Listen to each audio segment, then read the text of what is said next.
नमस्कार, आप देख रहे हैं समाचार 24+। मैं हूं आपके साथ हनी सहगल।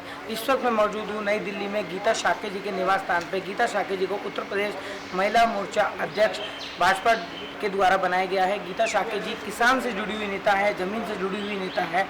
किस तरह से गीता शाक्य जी उत्तर प्रदेश में काम करेंगी और किस तरह से वो लोगों के बीच में जाकर महिलाओं को रोजगार देकर महिलाओं के हित में काम करेंगी।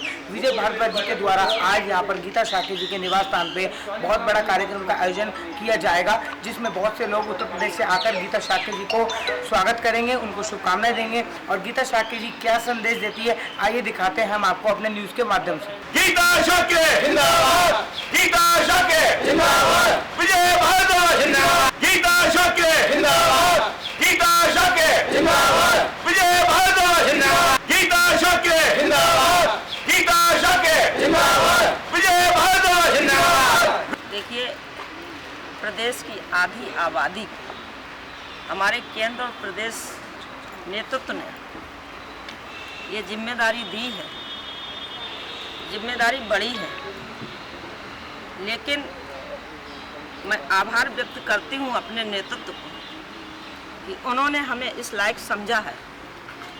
और मैं अपनी जिम्मेदारी को पूरे प्रदेश की बहनों को साथ लेके उनका सम्मान रख के किसी के साथ भेदभाव ना करते हुए सबको एक सूत्र में बांधने का काम करेंगे और भारतीय जनता पार्टी को निरंतर आगे बढ़ाने का काम करेंगे। बीजेपी जिस तरह से कार्य करती जा रही है, यूपी में किस तरह से आप लोग मेहनत करने वाले हैं, किस तरह की योजनाओं पे अब काम होगा? देखिए, बीजेपी हमेशा से ही प्रदेश में रहने वाले किसी भी जात धर्म समुदाय के लोग हैं, उनके लिए उनकी चिंता करने का हमेशा उन्होंने काम किया। बीजेपी ने कभी सरकार बनाने के लिए काम नहीं किया। बीजेपी के लोगों ने कभी अपने व्यक्तिगत स्वार्थ के लिए काम नहीं करते। बीजेपी हमेशा देश में रहने वाले सभी नागरिकों का विकास कैसे हो, उनका उत्थान कैसे हो और देश मजबूत कैसे हो, इसी के लिए काम करती है। इसी विचारधारा पे हमेशा बीजेपी काम करती है। उत्तर प्रदेश में 2022 में चुनाव होने वाले हैं, इसमें मुख्यतः महिलाओं को अपनी तरफ आकर्षित करने के लिए क्या कहेंगे आप?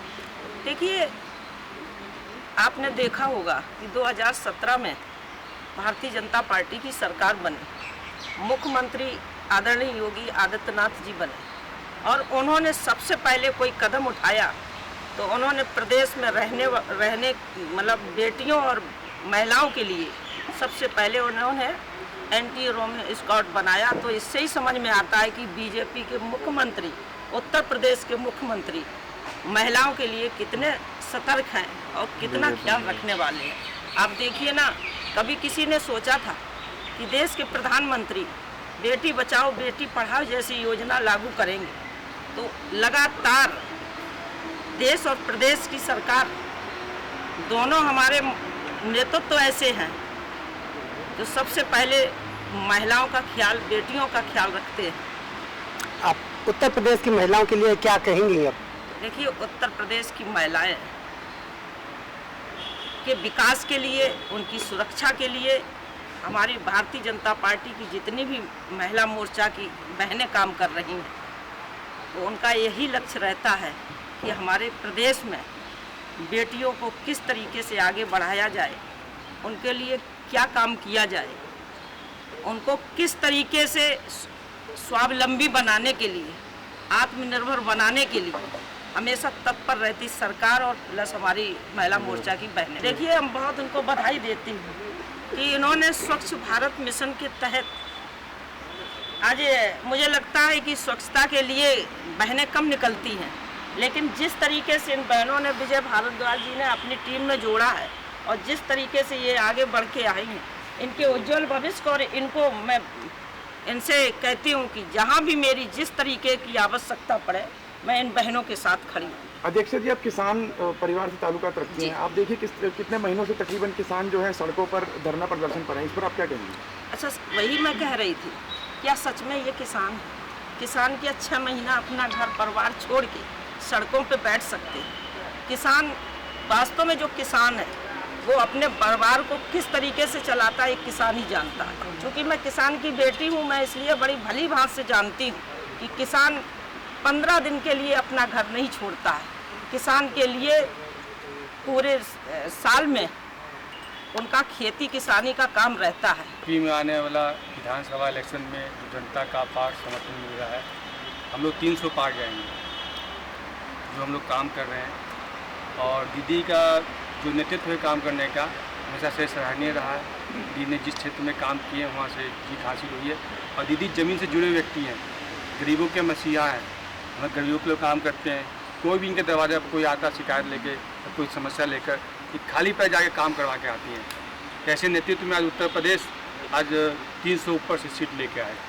और स्वच्छ भारत अभियान जो है हम लोग स्वच्छता को अलग जगा रहे हैं। आदरणीय प्रधानमंत्री जी का, आदरणीय योगी जी का जो दिशा निर्देश है, संगठन का दिशा निर्देश है, उसके अनुसार स्वच्छ प्रदेश, सुंदर प्रदेश और स्वस्थ प्रदेश बनाने का जिम्मेवारी उठा रखे हैं। जय हिंद, धन्यवाद। मैं रंजीत गिरी, पश्चिमी उत्तर प्रदेश सह संयोजक। विजय भारद्वाज जी हमारे अध्यक्ष हैं स्वच्छ भारत अभियान। योगी जी का जो सपना है स्वच्छ प्रदेश, सुंदर प्रदेश, स्वच्छ और हरा भरा प्रदेश, यह प्रदेश उनका एक सपना है। उस सपने को पूरा करने के लिए जो अभियान चलाया जा रहा है उसमें हमारे अध्यक्ष जी के नेतृत्व में हम ये स्वच्छ प्रदेश, सुंदर प्रदेश और हरा भरा प्रदेश के लिए यह अभियान को लेकर के आगे बढ़ रहे हैं।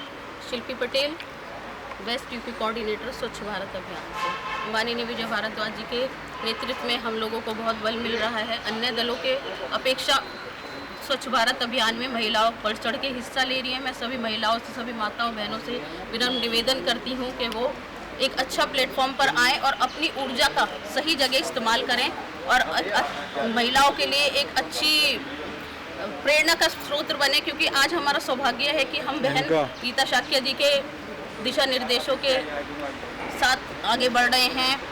मैं जितेंद्र भारद्वाज, नोएडा महानगर सह संयोजक। विजय भारद्वाज जी के नेतृत्व में हमारी टीम काम कर रही है। माननीय योगी आदित्यनाथ जी के जो दिशा निर्देश दिए गए हैं उन पर हम कार्य कर रहे हैं और कार्य को लोगों को स्वच्छ भारत अभियान की तरफ जोड़ने का काम कर रहे हैं। नमस्कार, मैं सीमा नारायण, स्वच्छ भारत अभियान महानगर गाजियाबाद उपाध्यक्ष। जय भारत, जय भाजपा। और हमारे राष्ट्रपिता महात्मा गांधी जी का सपना और मोदी जी का सपना, हमारे यशस्वी प्रधानमंत्री मोदी जी का सपना हम साकार करने के लिए अपने बड़े भाई साहब विजय भारद्वाज जी के साथ लगे हुए हैं। प्रदेश अध्यक्ष जी हैं, इनका बहुत बहुत धन्यवाद।